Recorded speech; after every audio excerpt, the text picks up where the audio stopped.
projects. It's European funding, and the aim of it, you can read on there, is we have 4 years to bring together learning from 23 value chains across 17 countries in Europe to really think about mountain rural development. Well, I know in Scotland we don't always use the word mountain. We might talk more about upland or hills, but overall the Commission is very interested in the role of mountains or high areas as a really important resource in Europe. And mountains are quite important, but also quite vulnerable, particularly to climate change. And some of you have been through some previous research we did last autumn about vulnerability to climate change. But the project itself is about more than just climate change, it's about rural development more broadly.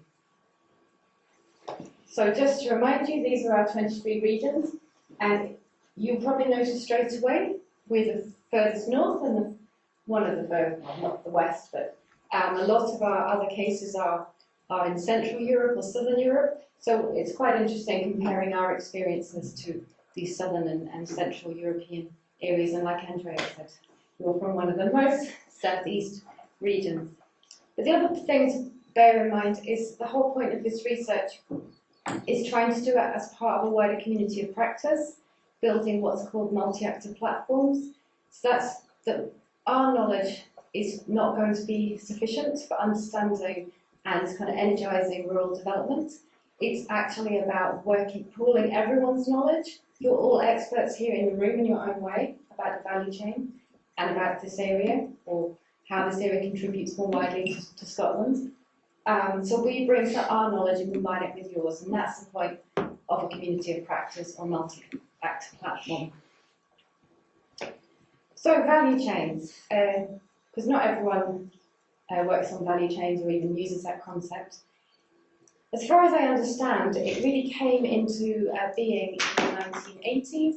Michael Porter was credited with it, and he's from a business studies background, and it was all about how an individual firm gained competitive advantage from turning raw materials into a final product down these stages or chain.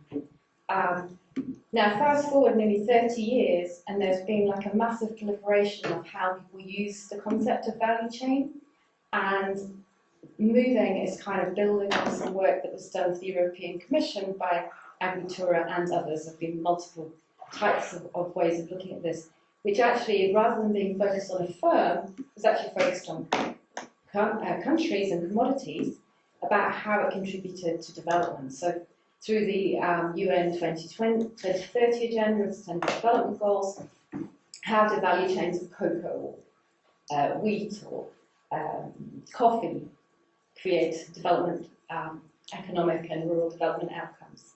So we've basically adopted some of this idea and said, you know, a value chain basically follows these 4 stages: production, processing, distribution and marketing, to the final act or practice of consumption. And so what we've done in moving is to take that kind of national, countrywide commodity focus to say, okay, how can we use that to understand mountains and mountain rural development? And this is all in the wider project building, maybe can't see that very well, but in Europe, the European Commission have created what they call this long-term vision for rural areas, and it has these 4 pillars: a stronger rural area, a more connected rural area, prosperous rural area, and resilient rural area. So in the moving project, the 23 cases, we're all trying to build to a long-term vision of rural areas. Obviously in Scotland, we have the National Performance Framework, and here in the Cairngorm National Park, we have the Cairngorm's Partnership Plan. But if you look at the objectives, well, you can tell me, but I think probably quite similar objectives of, you know, building stronger, connected, resilient, prosperous, inclusive communities. Now, we're going to use some technical language because part of these projects was invent our own terminology, and we talk about mountain reference regions, MRR, and these are biophysically defined for us using previous European Commission definitions of mountains. They follow regulations around slope and altitude and biophysical capacity. And so that, on the left-hand side, The green area is what they defined as our mountain region. It's huge and it's quite heterogeneous, isn't it? So we said, okay, we need to bring that down a scope because we can't make generalizations about that huge area. So we chose a mountain reference landscape, which is a map on the right. And for those of you who aren't from this area, maybe don't necessarily need a bit of orientation. So up here is Inverness. This is Elgin up here. Those of you who came up from Edinburgh, came up the A9, came on through. This is Dalwhinnie here, and we were around here, if I can remember rightly. So this black outline is our landscape. It covers Badenoch and Strathspey, and also West Moray. So that's when we talk about, later on we're going to ask you about where things happen in space, and we're going to talk about the reference region and the reference landscape. That's what we're talking about there. So just a moment on rural development and why we chose Whisky Value Chain. And I think what's quite interesting is I just pulled out these figures. These are for discussion, because you'll notice on the left-hand thing, they're all slightly different years, slightly different scales, so it's not a sort of straightforward statistical comparison. I just thought it was really interesting that if you actually look at employment rates, most employment in the Badenoch, Strathspey, Inverness and then is in the tertiary sector, so that's your retail, your professional services, education, that kind of thing. Secondary is higher, actually, than average for rural areas, and that would include manufacturing industries such as distilleries, and primary, which is the agriculture, fishing, forestry, relatively, it's not low for the Scottish figures, but it's lower than tertiary. If you look at the figures associated with Scotch whisky, these are our best estimations. They reckon that about not quite half of the employment provided by the whole whisky industry is in the farming sector. But the most is in the manufacturing secondary sector, and not that much in tertiary. And then if you look at the wages. So the reason we looked at whisky is because it's a relatively well-paid job in a rural area, and whisky is quite a rare manufacturing industry to find in rural areas. At least that was our working hypothesis. So you might disagree with us, you might not think that that's true, but that's kind of why we thought whisky was so interesting to look at. Because someone said to us in an initial one that like you have to have, you can't have Glenlivet whisky not made in Glenlivet. So it's really place-based, but it's multi-million-pound manufacturing industry, which is relatively unusual.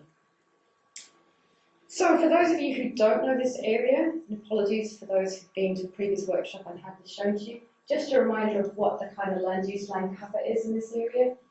So the dark purple is what we call rough grazing, that's your heather and rough grass. And then you've got the bits of lighter green and dark green, the light green is woodland and forestry, darker green is your grass, often over 5 years. So not a lot of crops in this area. Initially we thought, well, maybe they grow sort of local barley, but no, it's not visible to the naked eye. There is a little bit, according to the IAT's returns, there is a little bit of spring barley grown locally, but it's a tiny, tiny proportion. So we thought it was really interesting to look at value chains because there's a lot of talk about natural capital, payment for ecosystem services, and certainly the Cairngorms are very much promoted on the conservation of their natural as well as cultural heritage. So we wanted to look, and on the left-hand side there was a big infographic campaign in 2017, what's in a dram, the point you couldn't make Scotch whisky without natural capital, water, barley, kind of thing. And as we've done in previous work, we've really looked at the importance of the spring and surface water as being these local natural assets in this region on which the Speyside whisky depends.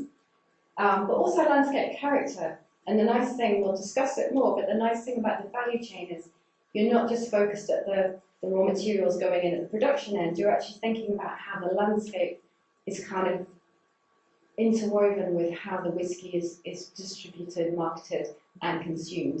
someone said, oh, you're taking a sip of a mountain every time you have a dram. So we wanted to think about that as well. Water, just bringing in World Water Day, they always bring out this fact that mountains are really important for production of water. But we know from previous work, picture of the Crew report, that this area could actually potentially be vulnerable to water shortages under climate change, because as you get further east, there tends to be less water available. And we've done previous work about business models and linking non-farming based businesses to understand how they rely on the land use sector. So bringing some of this previous work together. So this is a picture of the distilleries. There's 28 distilleries, as far as we're aware, in our landscape. There's more than that in the whole Speyside region, but within our boundary there's 28. And one of my colleagues, Dave, has done some mapping of the different catchments that they rely on. So that was just to say that, and if you're interested in the relationship between water, climate change, and the distilleries, we've got our reports online, you can have a look. What I'll do is I'll email these slides through to everyone afterwards if you want to have a look at them later. So, what I'm going to present to you now, that's kind of background of what we've done until now, why we're here, is the methodology for the data we're about to present. So, we've been doing a lot of looking at websites, grey literature, academic literature. We've got about 60 references. That's probably only scratching the surface, but still quite a lot. And government websites, data sets where possible. We've then done 16 interviews, and we've gone to 4 different visitor experiences just to see how the industry is presented to your average resident, consumer, etc. Then we're going to have these 2 what we call validation workshops, where we're going to take what we've done so far and get you guys to tell us whether you think we're on the right lines, we've missed something, you don't agree with how we've interpreted what people have told us. And we're also going to do an online version of this. So I'm being filmed right now, and then people can come online and tell us their background. So, how we've done this is we've taken all this information, we've synthesized it into a template. This is our book. This is what we've done with all the information. It's nearly 200 pages. So it's a lot of information to distill. And then we've tried to distill that further into diagrams. So we're not going to have got all 200 pages of information into these diagrams, but you can tell us if we've got the main points or not. So yeah, really what we're asking from you today is, what have we missed? What have we not understood? What would you add? Are we on the right lines? So, what we're going to present to you in a minute, the context of whisky, its history, how it's developed in this area, and how it's developed in Scotland more generally. And then we've got what we call structural analysis, so that idea of the production stage, the processing stage, distribution, marketing, consumption. And we're interested in also the actors involved in that and the practices involved in that, the byproducts and the flows. Then the whole point of doing this is for rural development. So in the language of value chains, we talk about valorization. So these are about how do we add value, how do we add economic value at each stage, how do we add social cultural value at each stage, how do we add environmental value at each stage. And values we want to go up, but they may also go down. So again, we're open to discussing both positive and negative valorization. And that's all dependent on the governance and institutional processes that are affecting the value chain. Things that are promoted, things that are incentivized, things that are prevented or encouraged not to happen. We're focused on what that means for this area, but we know that the whisky is a global value chain. It's a massive export, and a lot of what happens in the whisky value chain doesn't happen necessarily in Speyside. So the technical term for that is telecoupling, and we're interested in how what happens here in Speyside is telecoupled with other systems elsewhere in Scotland, elsewhere in the world. Then, because that wasn't ambitious enough, we decided that rural development is not about looking at things in their silos, it's about seeing how they're kind of connected or assembled with other value chains. So we're going to look today mainly at food and drink tourism as the interconnection, but there could have been others we looked at. And then later on we're going to say, okay, if we've understood how things are functioning at the moment, what does that mean in terms of the future resilience and sustainability? And what does that mean in terms of any recommendations of how the value chain could be improved? Maybe it doesn't need to be, maybe it's working brilliantly. So, I'm going to now introduce you to the structure of the diagrams, and that's what we'll discuss later on. So, it's hard to read, but I'll talk you through it. What we did to get the comparability between the 23 cases is ask everyone to fill in the same template and everyone to fill in the same diagrams. If you remember the 4 blocks: production, processing, distribution, marketing, and consumption. And what we're asking in the grey blocks is for every partner doing their value chain to say, what are the main practices? What happens at each stage of these 4 links in the chain? So that's going to be in the grey box. Okay? Now, in order for that to happen, what is the territorial, what is the place-based capital or assets that are used? And that doesn't have to be just natural, that can be social, cultural, built, human, but what kind of capital or assets do we need at each stage that come from this territory? Because, again, this is very much about drawing on the local assets, the local capitals. And then in the purple is who. Who is doing this? Who are doing these practices? Who are doing the production, the processing, the distribution, marketing, or the consuming? So we need to know both what is happening and who is happening. Who is helping it happen? And then the whole point of this chain is you get these flows going between them. So from production to processing, processing onwards. And we divide the flows up. Material flows, lots of people will be familiar with that. But also asking people to think about financial or economic flows, knowledge and information flows, and then of course you have your byproducts, which are different to externalities like waste, things that leave the system and are not used for anything else. Byproducts leave the value chain, but are used in another value chain or another process. So they're slightly different to each other. So we're trying to get our head around those. And then, as I said, at each stage we're saying what are the valorization. So the dark green at the top is the economic values, then in the middle is the sociocultural values, towards the bottom is the environmental values at each stage. And then we've made a stab at the final outcomes. So at the end of the Speyside malt whisky value chain, what are the economic, sociocultural and environmental outcomes that people have told us that we've got to. Now, that's been a huge undertaking for us, and what we will present today, we hope, is roughly right, because we've tried to cover all of those aspects, but it will not be a perfect answer in any one part. So hopefully you'll understand that's our philosophy. You probably could do a PhD on any one of those boxes to really understand it in any detail. So the kind of challenges we've faced and the health warnings is our approach is very qualitative. We do have some facts and figures, but there's always the issue of comparing apples and pears, different spatial scales for the data, different years. So we're not really trying to say definitively it produces this amount of pounds added value or whatever. It's more conceptual and qualitative. We found some significant data limitations in that we can get a lot of information about the whisky industry at Scotland scale. It's quite difficult to get it only for the 28 distilleries in our area. And people often said to us, oh, I couldn't talk to you about that part. I can talk to you about this part, but not that part of the chain. So everyone's brought different parts of the jigsaw.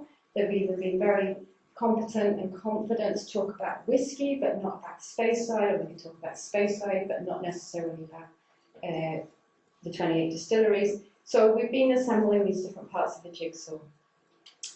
Also, we really struggled with what our value chain was. We called it malt whisky value chain. And at one stage I thought, all right, we're not going to look at blends, we'll just look at single malts. That seemed to make sense to me as an outside novice person. We can just look at the bottled single malts produced from these 28 distilleries. But that didn't really work either, because when we were interviewing people, they were explaining that often these distilleries would, some of their annual production would be used in blends, and we couldn't really work out what was only for single malts and what was put into blends. And also people were saying, well, actually our blends are really important. If you look at the historical development of the value chain, it was often developed around these big Johnny Walker or J&B were really important for this area. So we decided we'd just look at malt whisky and not try and distinguish between the kind of single malts and the blends. I don't know if that's the right decision, but that's where we got to. And also, how do we generalise? So on the one hand, in these 28 distilleries, you've got Glenlivet, which according to Dave in 2021 was producing 21 million litres of pure alcohol per annum. In the same area, we've got Ballandella, 100,000 litres. So, they're very, very different business models that we're trying to generalise about. So, yeah, that's, we're doing, I don't know, we sort of created this conceptual idea of a mountain landscape and a value chain, but you might argue there's multiple value chains within this one area. So we're trying to get a handle on this complexity so we can say something meaningful about whisky and rural development in Speyside. So, where do we get to? What I'm going to do is I'm going to talk through this, but then we're going to look at these on the walls where you'll actually be able to read the writing, because it's really small on here. But basically, in terms of production, we said that we looked at water as our main kind of input that is locally based. In lots of other value chains, like in yours, Andreas, you're looking at the production of carob. It's pretty obvious, but actually barley is not grown in this area, so the other main input to whisky in this area is water. So we took water as our production. So what do people do to actually maintain a flow of clean spring water and surface water? And that's all about, farmers aren't here, but that's all about what our estate managers and our farmers do in the region to maintain water, which is then abstracted into the distilling plant. But there are lots of other assets that are used to maintain that water. So we've got knowledge, we've got the way the landscape is a mosaic between peatlands, trees and grasslands, but also we've just put in there, we know that there's lots of other non-territorial assets that come into that. And who does all of these things? We've got all our actors involved with production. And then with processing, we're saying that the processing practices are malting barley, creating the, so I can't read my writing, creating the mash, the fermentation, distillation, maturation, and the cooperage involved with making sure that those who still use wooden in their distillation and fermentation, but also the barrels. And then we've got lots of actors involved, and that draws on some local barley production, but also the infrastructure. A lot of the distilleries have this infrastructure that's over 100 years old. It's very important and it's unique to those distilleries, the way the shape of the stills, etc. You've got the river water, the spring water, but again, the barley coming from elsewhere. Then in the distribution and marketing, the practices are bottling and labelling, transportation, brand development and brand maintenance, big thing now, I believe, and you're starting to get into these visitor centre tours, which are actually part of the marketing process, we understand. And again, you've got your inputs, like the spring water to distill your whisky down to bottling strength. You've also got all the tourism infrastructure that's bringing the consumers to come to the distillery, but the landscape, the history, everything that's kind of brought together. You can tell us more about that, I'm sure. How this is basically marketed as a product. And you've got all the different actors involved with all of those things going on as well. And then finally, in terms of the last box with the practices, how is this brought to the consumers? How is it consumed? Well, apparently someone told us in interviews that actually one of the biggest ways that it's brought to the consumers is through the travel retail duty-free market. I didn't know that. Also, so obviously sales through retail, both specialist and through supermarkets, in hospitality venues themselves, and some sales and tasting at the distilleries themselves.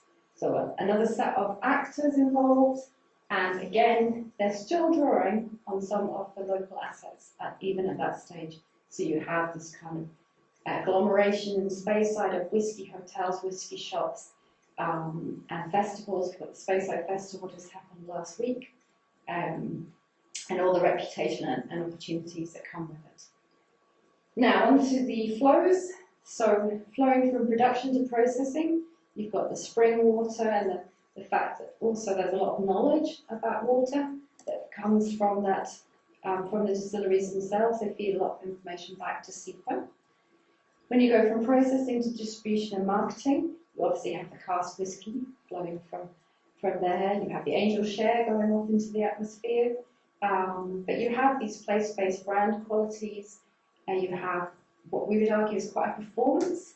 You know, often these tour guides will perform about whisky and what it means to people. I didn't know this, but some distilleries actually store on their distillery site barrels of whisky from other distilleries to actually hedge risk. So if they have an explosion or a problem, they're not all got literally their barrels in one place. And then we have these byproducts, like the draff from the mash goes to feed cattle, pot ale, sometimes it's used as soil fertilizer, but increasingly these are now maybe being used as inputs to bioenergy. And then there's actually like now a trade in once barrels and mash tuns can't be used for whiskey, they're now sold as kind of garden furniture, or even I think at Findhorn they've got houses made out of old mash tuns. So there's kind of another industry going on there.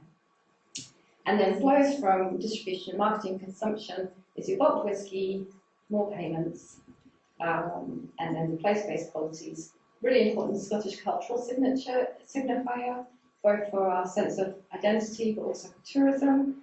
And then there's also this industry of like bottles that are now upcycled as lamps and other things. So in terms of outcomes, obviously in terms of economic outcomes, we've got employment, we've got payments for things, we've got the payments to the exchequer, very important tax revenue. But some things aren't paid for, at least we can't see how it's paid for. So things that we call common pool resources, like the landscape character or the river water, as far as we're aware, they're not actually, they're not monetized in any way. So there's different economic outcomes coming through. In terms of social, there's positive things, skilled jobs, knowledge, and we think our argument is that actually the whisky industry is helping really allow local food and drink tourism people to have a viable industry. But there's also some issues around how feasible is it for local people to actually get into the industry. It's a pretty high capital industry, difficult for perhaps local people to own and run these distilleries. And then in terms of environment, so there is a lot of work being done in the industry to make it environmentally sustainable, but it is dependent on water, and there are some issues about maintaining water flow and water temperature. There are some issues about greenhouse gas emissions and air quality, at least this is all flagged up in the SEPA Whisky Sector Report. And there's the issue of trying to reduce transport emissions and waste and packaging. But like I say, from what we can see, the industry is really doing a lot to address those environmental impacts. So it's interesting to see where we get to. So we've made a stab at saying what the outcomes are, but this is what we really want to test with you today and hear your feedback on what you think the outcomes of this value chain are. So I'll not go through all that because you can read it for yourself, and we'll spend some time discussing it. One of the things I wanted to say is from our research, it appears that the most economic value added comes between distribution and marketing and consumption. I don't know if that's true for this area, but that seems to be the model implied by what we've read. So I'd particularly like to know if you agree with that or not. So there's a whole lot of stuff we can't show in the diagrams around habits and practices, lots of stuff around innovation. There's so much innovation going on, it's really interesting, and lots of stuff around bioproducts and valorization. So, sorry, John. So we've got more information we can give you in the discussion if you want. But also there's things that, we just like, no one's really talked about whiskey as an investment. But when I drive from Elgin back to Aberdeen, I will see the big poster about the Speyside Whisky Auctioneers and investment opportunities, so I wasn't sure if that was a thing. Yeah, we don't know what the market value of this area's whisky is. We know for Scotland, we don't know about this area, and how much value is added here as opposed to in the central belt or other places. And we'd really like to invest, find out more about heritage and the fact there's such a long-term industry and the long-term investment. Is that locking in a particular representation of this area? And is that a good thing or a bad thing? And peat is such a live issue in Scotland, isn't it, to do with net zero? And yet we keep being told, well, this whisky is not peated. So I'm quite interested in whether peat is part of the Speyside whisky story or not. So as well as doing that, we also then wanted to put these relationships in space. And when I say that, I don't mean literally on a map. I mean just how much of it happens locally, how much happens in the wider Highlands and Islands, Mountain Reference region, how much in Scotland and how much outside Scotland. So we started creating, we took, if you turn around you can see the picture I just presented to you on the left hand side. Basically we took those boxes and we put them in a different representation, which you'll get to look at in a minute. So everything in the centre of the slide is what we think happens here in Speyside. And then there are some things that happen here and flow into the wider Highlands and Islands mountains. But our understanding actually for here, if there are flows out of the area, it's not across to the west to the mountains, it's down to the coast, down to the lowlands, but you can tell us if we're right. And then there's a lot of things that go on that affect the Speyside Malt Whisky Value Chain that actually come from elsewhere in Scotland, to Central Belt in particular. And then finally, it is a global value chain, and there are a lot of practices and issues that go beyond the Scottish border into England, into Europe, across the seas to North America, even to the Far East, Japan and India. So we start to try and just conceptually put things in these different spaces, and we'll get your feedback on whether that's right. So again, how much is local? Really interesting. If we want to talk about sustainable mountain development, how much actually happens in the mountains? Is there a relationship with Highlands and Islands? And if we start looking at food and drink, does that change? Does that make it more local or more related to the Highlands? And then, in order to understand what happens in the value chain, you need to understand the institutions. So we have our best estimate of the different market relations in each place, and we can get your feedback on whether that's right, and I can explain what all the different definitions are when we get there. But is there a market for water? Oligopolies, when you have a few sellers. Oligopsonies, when you have a few buyers. And then we think it's only when you get to consumption that you really have perfect competition. But we could be completely off. It'd be good to get your opinion. Then we want to look at all the, this is interesting, these are all the different strategies, policies, taxation regimes, projects, health and safety regulations. All of these things affect and support the value chain. Mostly they're intended to be supportive, but we'd like to know if that is actually the case. Oops, sorry, going the wrong way. And then also infrastructure. So things like transport, energy, and digital infrastructure. What are the infrastructures that exist in this area that are supporting the value chain? Because that's also really important. So what value chains don't include these in the value chain, but most people would argue you can't understand the value chain performance unless you understand the institutions and infrastructure as well. So we've got lots of questions about how the whisky value chain is governed and how much local participation there is in the value chain, how these different institutions link together. Are they all coordinated or do they just happen separately and not speaking to each other? There's issues about agricultural payments in the area. We've got lots of questions still remaining, which we get into this afternoon if we have time. And last but not least, Having looked at all the whisky value chain, the malt whisky value chain, we are then going to say, how does that assemble with food and drink tourism? So food and drink tourism has a slightly different structure of its value chain. So it's actually, we think about how people plan and book the visitor experience, how they get here in terms of transport and tours, the accommodation they use when they're here, and then the visitor experiences they enjoy as part of their food and drink tourism. And as part of that, you get different kinds of flows.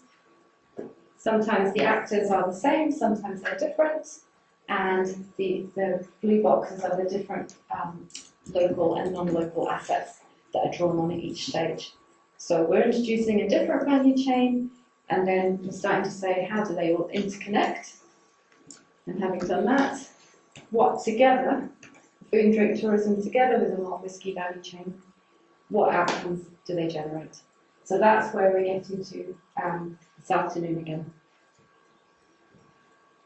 And again, we've got some gaps and uncertainties, how we define the sector, stuff around the labour force, how local is it, who are the consumers, and are these interactions, that's probably the most important one, are they synergistic, are they positive, are they positively reinforcing each other, or are there any competitive or conflict interactions?